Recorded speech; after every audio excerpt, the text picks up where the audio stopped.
নমস্কাৰ বন্ধু বান্ধৱীসকল আপোনালোকক স্বাগতম জনাইছো MS Riddles ইউটিউব চেনেলৰ সাধাৰণ জ্ঞানৰ সাপ্তাহিক শিতানলৈ আমাৰ উদ্দেশ্য হৈছে মনোৰঞ্জনৰ মাধ্যমেৰে কিছু প্ৰশ্ন উত্তৰ আলোচনা কৰা গতিকে আজি আপোনালোকৰ সন্মুখত 10টা আচৰিত ধৰণৰ প্ৰশ্ন লৈ আহিছো যিকেইটাৰ ভিতৰত এনে কিছুমান প্ৰশ্ন সন্নিৱিষ্ট হৈ আছে যিবোৰৰ বাবে পাঠ্যপুথিৰ অধ্যয়নৰ লগতে কমন সেন্সৰৰ প্ৰয়োজন যিটো আপোনালোক সকলোৰে মাজত বিৰাজমান প্ৰতিটো প্ৰশ্নৰ বাবে আপোনালোকক 5 ছেকেণ্ডকৈ সময় দিয়া হ'ব তাৰে ভিতৰত উত্তৰটো দিবলৈ চেষ্টা কৰিব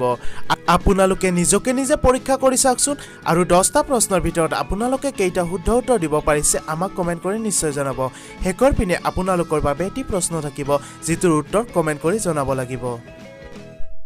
বন্ধুসকল আজিৰ হিতানৰ প্ৰথমটি প্ৰশ্ন মানুহৰ শৰীৰৰ সকলোতকৈ দীঘল অংগ কোনটো সময় আৰম্ভ হৈছে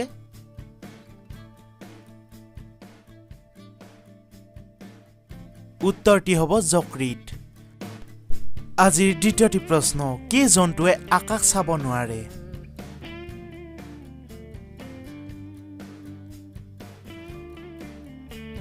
বন্ধুসকল উত্তৰটি হ'ব গাহৰি হয় বন্ধুসকল গাহৰিয়ে আকাশ চাব নোৱাৰে আজিৰ তৃতীয়টি প্ৰশ্ন হৈছে কি বস্তু ৰ'দত শুকাব নোৱাৰি হয় বন্ধুসকল এনে এবিধ বস্তু আছে যিবিধ ৰ'দত শুকাব নোৱাৰি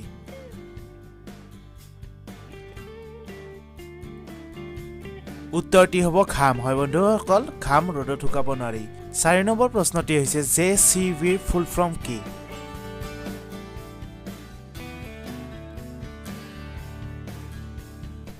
উত্তৰটি হৈছে জোসেফ চাইৰেল বামফৰ্ড আজিৰ 5 নম্বৰ প্ৰশ্নটি হৈছে ভাৰতত পাকিস্তান নামৰ ঠাই ক'ত আছে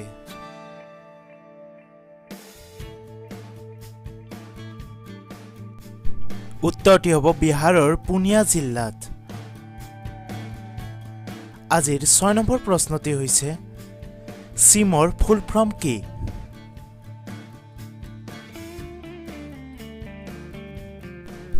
উত্তৰটি হৈছে সাবস্ক্ৰাইবাৰ আইডেন্টি মডেল আজিৰ 7 নম্বৰ প্ৰশ্নটি হৈছে কোনবিধ প্ৰাণীয়ে কষ্ট পালে মানুহৰ দৰে কান্দে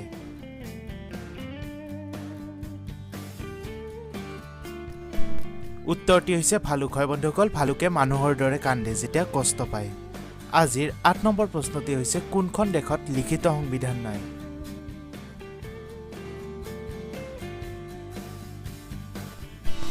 উত্তৰটি হৈছে ইংলেণ্ড হয় বন্ধুসকল ইংলেণ্ডত লিখিত সংবিধান নাই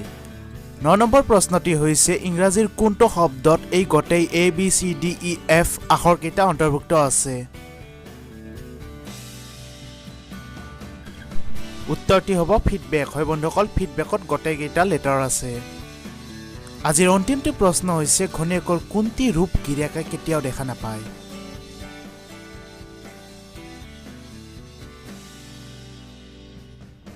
উত্তৰটি হৈছে বিধৱা ৰূপটি বন্ধু বান্ধৱীসকল আজিৰ এই খণ্ডটো আপোনালোকৰ কেনেকুৱা লাগিল কমেন্ট কৰি নিশ্চয় জনাব লগতে যদি ভাল লাগিছে এটা লাইক কৰিব নাপাহৰিব আৰু আমাৰ চেনেলটো সাবস্ক্ৰাইবটো কৰিবই আগৰ ভিডিঅ'ত আপোনালোকৰ বাবে এইটো প্ৰশ্ন ৰখা হৈছিল এটুকুৰা ৰছী এবাৰ কাটিলে দুভাগ হয় যদি তিনিবাৰ কটা হয় কেইভাগ হ'ব শুদ্ধ উত্তৰটি হৈছে 4 ভাগ হ'ব আমাক বহুতো বন্ধু বান্ধৱীয়ে শুদ্ধ উত্তৰ প্ৰেৰণ কৰিছে তেওঁলোক ক্ৰমে মঞ্জিত কলিতা ৰুনুমণি তালুকদাৰ হিপহপ চেনেল অসমীয়া গিৰি বিদ্যাৱতী পাটোৱাৰী পূৰ্ণিমা দেৱী হিমাংশু কোচ আজাদ আহমেদ চৌধুৰী মিতু দাস ৰাহুল ষ্টুডিঅ অনুপ কলিতা আপোনালোক সকলোকে আমি বহুত শুভকামনা জ্ঞাপন কৰিছো